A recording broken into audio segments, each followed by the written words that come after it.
L'espèce nouvelle. Bienvenue dans le monde de vérité. Le discernement est une qualité de l'âme qui m'informe à tout moment si je suis dans l'ancien monde de mensonges, dominé par l'ego, ou bien dans le nouveau monde de vérité, gouverné par l'âme.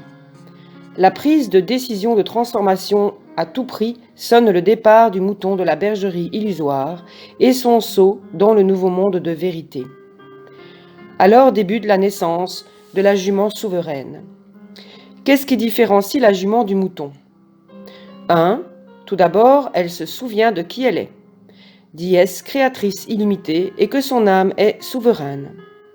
2. Ensuite, elle rétablit l'ordre en donnant priorité à l'esprit sur la matière, à l'âme sur le corps, à l'intérieur sur l'extérieur. Elle procède au transfert de pouvoir du gouvernement de l'ego à la gouvernance de l'âme. Un stop plus un virage à 180 degrés. La jument abdique sa volonté mentale au profit de la volonté de l'âme. Elle lui donne carte blanche. 3. Enfin, la jument met fin à la séparation entre elle et elle-même et s'engage sur la voie de l'union âme-corps.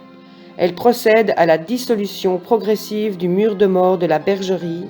Pour ce faire, elle guérit ses peurs de moutons les unes après les autres. Cette période est longue et difficile, surtout au début, car l'ego utilise tous ses subterfuges pour arrêter ou ralentir le processus et faire échouer tous les projets d'émancipation. Cette phase prend fin lorsque le corps perd l'habitude d'avoir peur. Alors commence l'étape de la réaliser, la jument ailée, sans peur, sans mort, et donc sans mur et sans séparation.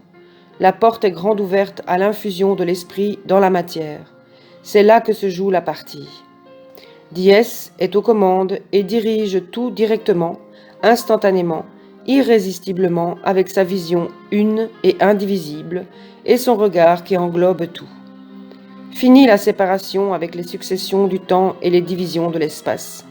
Une seule vaste conscience, une seule vaste volonté, qui manifeste une pulsation qui crée l'univers tout entier à chaque instant. Au-delà de la séparation du mental et de ses lois, s'engage la transformation du corps physique. On assiste à la fusion corps, âme, esprit d'un nouvel être, l'individuerie. Hors biologie, il devient diécisé, tout-puissant, invincible, immortel. L'unité dans la diversité induit ipso facto la communion d'esprit entre consensus unanime, la vraie solidarité universelle.